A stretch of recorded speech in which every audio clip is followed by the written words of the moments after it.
Hello student, good morning. आप सभी कैसे हैं?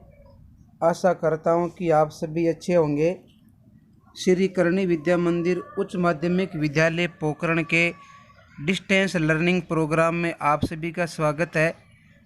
आज हम क्लास 8 साइंस का जो प्रथम चैप्टर है फसल उत्पादन एवं प्रबंधन, इसके ऊपर चर्चा करेंगे। इस पाठ में हम मुख्य रूप से फसल की परिभाषा, फसल के प्रकार, खेती के प्रमुख चरण, कृषि की प्रमुख आधुनिक विधियाँ, कृषि के प्रमुख औजार इत्यादि के बारे में डिटेल से चर्चा करेंगे। तो देखिए, आप सभी जानते हैं कि किसी भी देश की जो आर्थिक स्थिति है वो मुख्य रूप से कृषि पर आधारित होती है। तो प्यारे बच्चों, इस पाठ को हम शुरू करते हैं। ग्रीष्म अवकाश में पहेली एवं बूझो अपने चाचा के घर गए। उनके चाचा एक किसान है। एक दिन उन्होंने खेत में कुछ औजार देखे, जैसे खुरपी, दरांती, बेलचा आदि। तो गर्मी की छुट्टियों की बात है। पहेली और बूझो अपने चाचा जी के घर जाते हैं। उनके चाचा एक किसान है। आप जानते हैं कि किसान के घर में मुख्य रूप से विभिन्न प्रकार के औजार मिलते हैं, जैसे कि खुरपी, दरांती, बेलचा, हल इत्यादि। अब देखिए, बुज्जो कह रहा है कि मैं जानना चाहता हूँ कि हम इन औजारों का उपयोग कहाँ और कैसे करते हैं। अब देखिए, कृषि के जो औजार हैं उनका उपयोग कहाँ करते हैं और किस प्रकार से किया जाता है। आप पढ़ चुके हैं कि सभी सजीवों को भोजन की आवश्यकता होती है। पौधे अपना भोजन स्वयं बना सकते हैं। देखिए, सभी प्रकार के जीव जंतु और पेड़ पौधों को जीवित रहने के लिए मुख्य रूप से भोजन की आवश्यकता होती है, और पौधे प्रकाश संश्लेषण की क्रिया के द्वारा अपना भोजन स्वयं बनाते हैं। लेकिन प्रकाश संश्लेषण की क्रिया जीव जंतु और मनुष्य में नहीं पाई जाती है। तो मनुष्य और जीव जंतु अपना भोजन स्वयं बनाने में असमर्थ, यानी खुद नहीं बना सकते हैं। ये मुख्य रूप से अपने भोजन के लिए जीव जंतु एवं पेड़ पौधों पर निर्भर रहते हैं। देखिए, परंतु हम भोजन ग्रहण ही क्यों करते हैं? भोजन ग्रहण करने का प्रमुख कारण क्या है? देखिए, भोजन से हमारे शरीर को मुख्य रूप से ऊर्जा की प्राप्ति होती है, और प्राप्त होने वाली ऊर्जा का उपयोग हम विभिन्न प्रकार के जैविक प्रक्रमों, जैसे कि पाचन, श्वसन, उत्सर्जन के संपादन में करते हैं। तो प्यारे बच्चों, भोजन से हमें क्या मिलती है? ऊर्जा। और इस ऊर्जा का उपयोग हम क्या करते हैं? शरीर में जितनी भी जैविक क्रियाएं होती है उनको चलाने के लिए हमें भोजन की आवश्यकता होती है।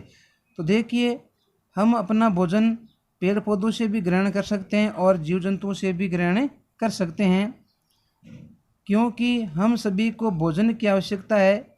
अतः हम अपने देश के इतने अधिक लोगों को भोजन किस प्रकार उपलब्ध करा सकते हैं?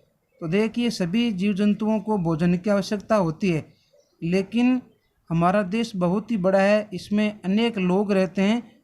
तो सभी लोगों को भोजन किस प्रकार से उपलब्ध करवाया जा सकता है, इसके बारे में अपन चर्चा करेंगे। देखिए, भोजन का बड़े स्तर पर उत्पादन करना आवश्यक है। भोजन को बड़े पैमाने पर उत्पादित करना अत्यंत आवश्यक है। एक विशाल जनसंख्या को भोजन प्रदान करने के लिए इसका नियमित उत्पादन, उचित प्रबंधन एवं वितरण आवश्यक है। तो देखिए, एक विशाल जनसंख्या होने के कारण भोजन देने के लिए इसका नियमित रूप से उत्पादन और उसका उचित मात्रा में वितरण होना अत्यंत आवश्यक है। यानी भोजन देश की प्रत्येक जनसंख्या के पास में जाना चाहिए, यानी प्रत्येक लोगों के पास में पहुंचना चाहिए। अब देखिए, हम बात करते हैं कृषि पद्धतियाँ। कृषि पद्धतियों को हम खेती के प्रमुख चरण भी कह सकते हैं। क्या कह सकते हैं? खेती के प्रमुख चरण। देखिए, आज से लगभग 10,000 साल पहले मनुष्य घुमंतु थे। वे एक स्थान से दूसरे स्थान तक भोजन एवं आवास की खोज में समूह में विचरण करते थे। तो प्यारे बच्चों, आज से लगभग 10,000 साल पहले मनुष्य एक घुमक्कड़ व्यक्ति था। वे एक स्थान से दूसरे स्थान पर भोजन और रहने की जगह के लिए अपने समूह के रूप में विचरण करते थे। समूह का मतलब होता है कई लोगों के साथ में। वे भोजन के रूप में कच्चे फल और सब्जियों का इस्तेमाल खाते थे। उन्होंने भोजन के लिए जंतुओं का शिकार करना प्रारंभ कर दिया। भाई लगातार मात्रा में फल और सब्जियों का इस्तेमाल करेंगे तो उनकी मात्रा में कमी आएगी। तो उस कमी को पूरा करने के लिए मनुष्य ने जो जंतु है उनका शिकार करना शुरू कर दिया। कालांतर में खेती कर चावल, गेहूं एवं अन्य खाद्य फसलों को उत्पादित कर इस प्रकार कृषि का प्रारंभ हुआ। तो देखिए, उन्होंने कृषि करना शुरू किया। कृषि में चावल है, गेहूं है, इत्यादि प्रकार की फसलों को उन्होंने बोया। देखिए, अब आगे हम पढ़ेंगे फसल की परिभाषा कि फसल क्या होती है। देखिए, क्रॉप यानी होता है फसल। जब किसी भूमि के बड़े पैमाने पर एक ही प्रकार के पौधे उगाए जाते हैं तो उन्हें हम फसल कहते हैं। यानी खेत के बड़े पैमाने पर यदि हम एक ही प्रकार के पौधे लगाते हैं तो उन्हें हम बोलते हैं फसल। जैसे गेहूं की फसल का मतलब है कि खेत में उगाए जाने वाले सभी पौधे गेहूं के हैं। आगे हैं, आप जानते हैं कि फसलें विभिन्न प्रकार की होती है। देखिए, फसलें ऋतुओं के अनुसार बोई जाती है। जैसे अन्न, सब्जियां एवं फल जिस मौसम में यह पौधे उगाते हैं उनके आधार पर हम फसलों का वर्गीकरण कर सकते हैं। हम ऋतुओं के आधार पर फसलों का वर्गीकरण कर सकते हैं। भारत एक विशाल देश है। यहाँ तापमान, आर्द्रता, वर्षा जैसी जलवायु परिस्थितियाँ एक दूसरे से क्षेत्र में भिन्न है। तो देखिए, भारत विविधताओं वाला देश है। यहाँ की तापमान, आर्द्रता और जलवायु जो परिस्थितियाँ होती है वो एक क्षेत्र से दूसरे क्षेत्र में अलग अलग होती है। कहने का मतलब कहीं बारिश, कहीं गर्मी, कहीं सर्दी। हमारे देश के प्रत्येक राज्य में अलग अलग प्रकार का मौसम है। तो वहाँ की वनस्पति भी अलग होगी, वहाँ की क्लाइमेट यानी जलवायु भी अलग अलग होगा। अतः देश के विभिन्न भागों में विविध प्रकार की फसलें उगाई जाती है। देखिए, इस विविधता के बावजूद मोटे तौर पर फसलों को दो भागों में बांटा गया है। वैसे फसलें बच्चों 3 प्रकार की होती है, लेकिन एनसीईआरटी ने मुख्य रूप से 2 प्रकार की फसलें मानी है।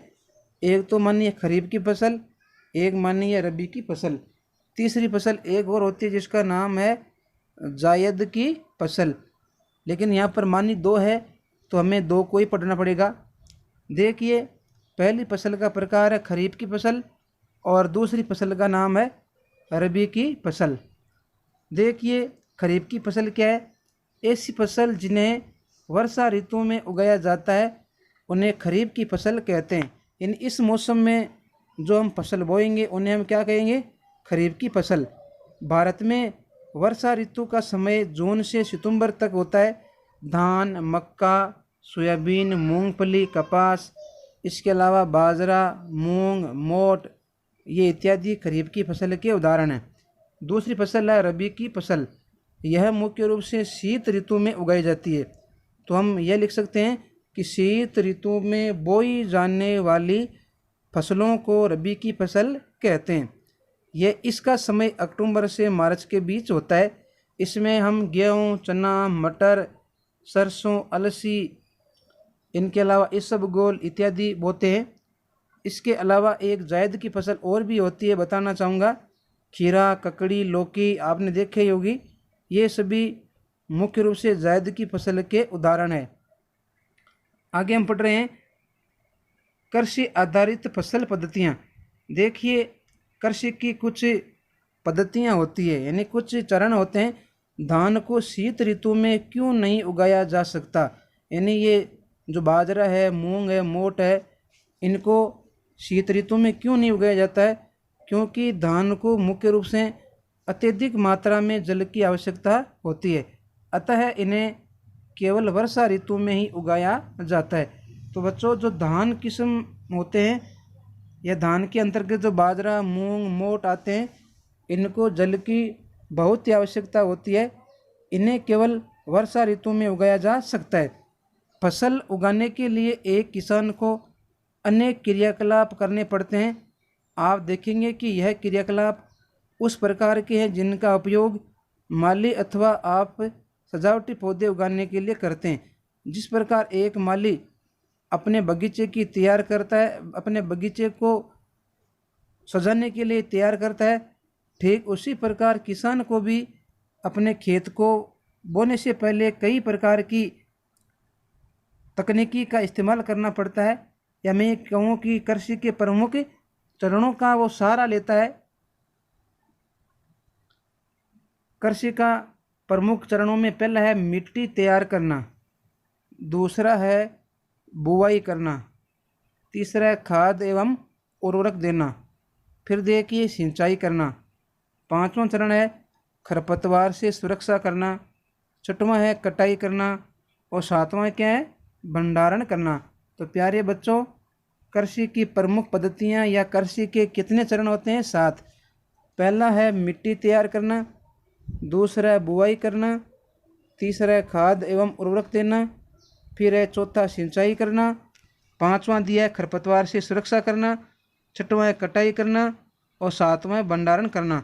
तो देखिए, कृषि का जो पहला चरण है उसका नाम है मिट्टी तैयार करना। तो आप सभी जानते हैं कि किसान अपने खेत में फसल उगाने से पहले खेत की जो मिट्टी है उसको तैयार करता है, यानी जो मिट्टी होती है उसको उल्टता व पलटता है। और पोला बनाना कृषि के लिए बहुत ही महत्वपूर्ण कार्य है। पोली मिट्टी करने से पौधे की जड़ें मुख्य रूप से गहराई तक जाती है, जिसके कारण पौधे की जड़ें मुख्य रूप से आसानी से श्वसन की क्रिया कर सकती है। पोली मिट्टी किस प्रकार पौधों की जड़ों को सरलता से श्वसन में कराने में सहायक है? तो प्यारे बच्चों, मिट्टी यदि पोली हो जाएगी तो पौधे की जो जड़ें होती है वो मुख्य रूप से गहराई तक चली जाती है। आप सभी जानते हैं कि पोली मिट्टी में मुख्य रूप से अनेक प्रकार के केंचुए और सूक्ष्म जीवों की वृद्धि करने में सहायता करती है। तो पोली मिट्टी का लाभ क्या हो गया?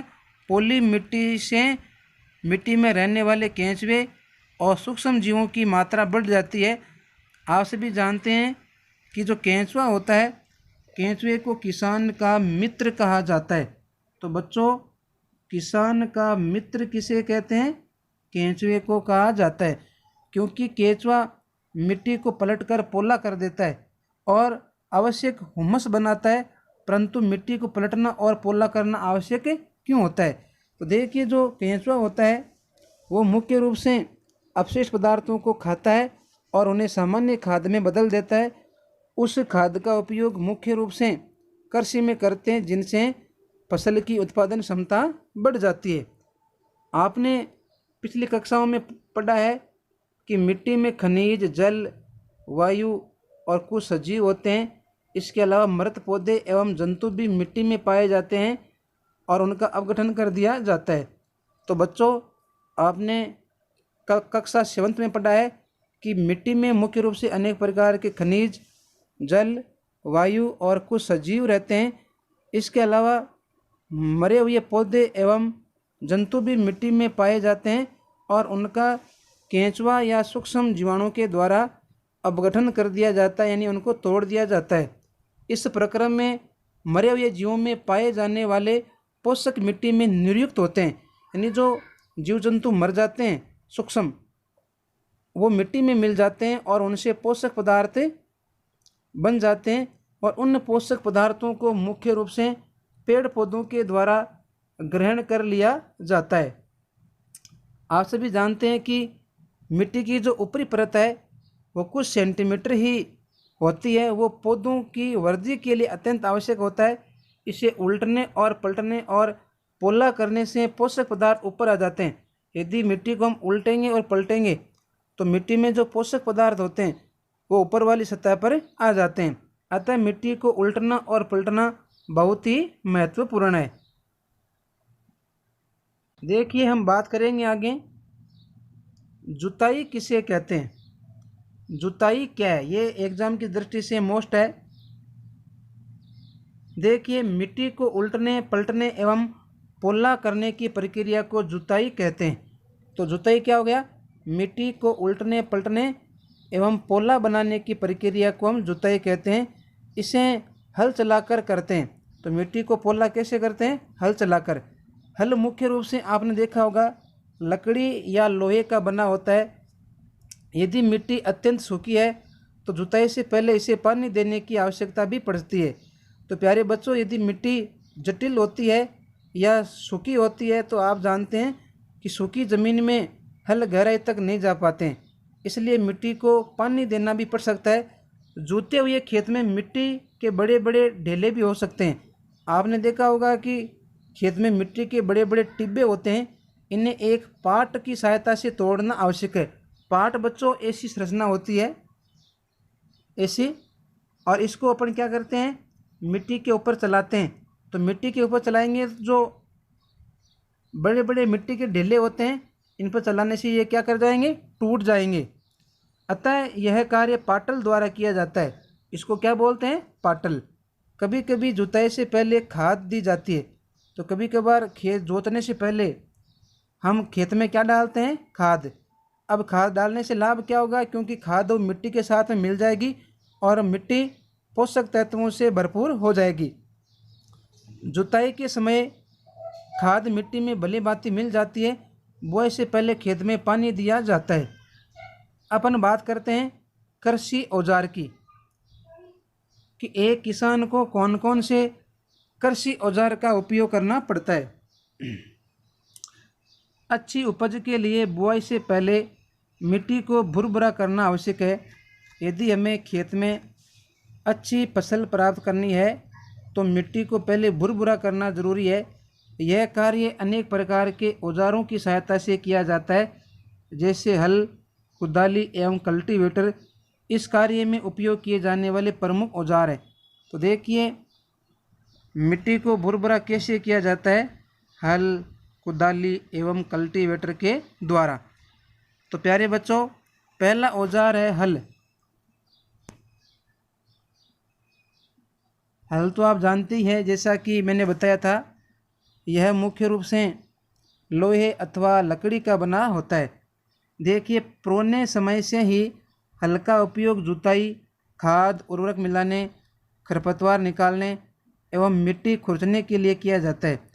तो पुराने समय से ही हल का इस्तेमाल मुख्य रूप से खेत की जुताई करने, खाद और उर्वरक डालने, अनावश्यक पौधों को हटाने एवं मिट्टी को खुरचने के लिए करते हैं। यह औजार लकड़ी का बना होता है। ये किसका बना होता है, लकड़ी का, जिससे बैलों की जोड़ी अथवा अन्य पशुओं की सहायता से खींचा जाता है। तो प्यारे बच्चों, हल मुख्य रूप से पशुओं के द्वारा भी खींचा जा सकता है और ट्रैक्टर के द्वारा भी खींचा जाता है। लेकिन अपन बैलों की बात करते हैं तो बैल जोड़ी में होते हैं, यानी दो बैल होते हैं। बैल भी हो सकते हैं, घोड़े भी हो सकते हैं, ऊँट भी हो सकता है। इसमें लोहे की मजबूत तिकोनी पत्ती होती है। ऐसे एक मजबूत क्या होती है बच्चों, तिकोनी पत्ती होती है, जिसे फाल कहते हैं। इसे हम क्या बोलते हैं, फाल। हल का मुख्य भाग है लकड़ी का बना होता है। जो ये बीच वाला भाग है किसका बना होता है, लकड़ी का, जिसे हल शेफ्ट कहते हैं। इसके एक सिरे पर हैंडल होता है तथा दूसरे जोत के डंडे से जुड़ा होता है, जिसे बैल की गर्दन के ऊपर रखा जाता है। ये ऐसा होता है, इसको क्या करते हैं, बैल के ऊपर रखा जाता है। एक जोड़ी बैल एवं एक आदमी से सरलता से चल सकता है। तो देखिए इसमें दो बैल भी काम ले सकते हैं और एक बैल भी काम ले सकते हैं, और एक आदमी की आवश्यकता होती है। आजकल लोहे की हल तेजी से देसी लकड़ी के स्थान पर किया जाता है। अब देखिए दूसरा है कुदाली। दूसरा कौन सा औजार हो गया, कुदाली। यह एक प्रकार का सरल औजार होता है। इसका उपयोग खरपतवार निकालने एवं मिट्टी को पोला करने के लिए किया जाता है। तो देखिए कुदाली एक सरल औजार है। इसका उपयोग खेत में अनावश्यक पौधों को हटाने एवं मिट्टी को पोला करने के लिए करते हैं। इसमें लकड़ी अथवा लोहे की छड़ होती है, जिसके एक सिरे पर लोहे की चौड़ी और मुड़ी प्लेट होती है। देखिए ये डायग्राम आपको दिखाया गया है। अब आपको डायग्राम से अच्छा समझ में आएगा। देखिए ये दो बैल है, जैसा कि मैंने बताया था। ये बैल भी हो सकते हैं, घोड़े भी हो सकते हैं, ऊँट भी हो सकते हैं। ये जो मुख्य भाग है लकड़ी का बना होता है, इन्हें बैल की गर्दन पर रखा जाता है। और देखिए नीचे फाल है, तिकोना भाग है, लोहे का जैसे फाल कहते हैं। और एक यहाँ पर किसान दिखाया गया है। अब देखिए ये है हल शेफ्ट। अभी मैंने बताया ना हल शेफ्ट लकड़ी का बना होता है। आपने हल का डायग्राम देखा। ये बच्चों कुदाली का चित्र है। ये किसका डायग्राम है? कुदाली का। देखिए ये लोहे की छड़ है, ये जोत है, ये मुख्य रूप से हैंडल होता है जो लोहे का भी हो सकता है और लकड़ी का भी हो सकता है। और यहाँ से पकड़ते हैं। और नीचे लोहे की ये क्या है? मुड़ी हुई प्लेट है। ये जो प्लेट होती है वो मुख्य रूप से ब्लेड का काम करती है। इसका दूसरा सिरा पशुओं के द्वारा खींचा जाता है। जो पीछे वाला हिस्सा है ना, वो किसके द्वारा खींचा जाता है? पशुओं के द्वारा। अगला है कल्टीवेटर। देखिए आजकल मुख्य रूप से ट्रैक्टर के द्वारा संचालित खेती कल्टीवेटर से की जाती है। कल्टीवेटर के उपयोग से श्रम एवं समय दोनों की बचत होती है। तो प्यारे बच्चों, आज के समय में ट्रैक्टर के द्वारा खेतों की जुताई की जाती है। आप जानते हैं कि ट्रैक्टर के द्वारा जुताई करने से आदमी को मेहनत भी कम करनी पड़ती है और समय भी कम लगता है। अब देखिए एक क्रियाकलाप करते हैं। एक बीकर लेकर इसे पानी से आधा भरिए। इसमें एक मुट्ठी गेहूं के दाने डालकर भर दीजिए। प्यारे बच्चों,